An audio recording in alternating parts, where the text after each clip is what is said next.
Okay, Bismillahirrahmanirrahim. Assalamualaikum warahmatullahi wabarakatuh. Hello everyone. My name is Gusti Arsyad.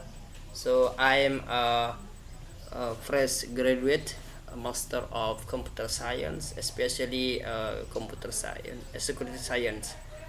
So what is I highlight? I have experience in backend engineer using Node.js, and of course I have experience again using data science.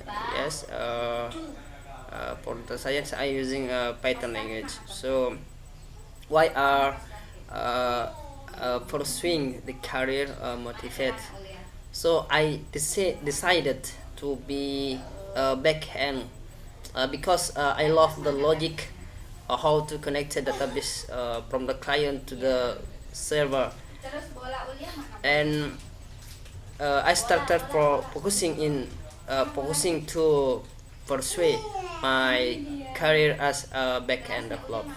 So how impactful are I for this is situation, and when I was in the camp, uh, Glen Academy.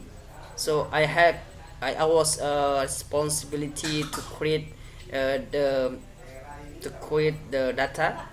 We call it the CRUD, create, read, update, and delete. So make the API. Yes, in our final project. So other than providing clear the project timeline for our team. So I also communicate, discuss, and to do debugging the error code to solve the website, our website. I think that's all for me. Thank you for your attention.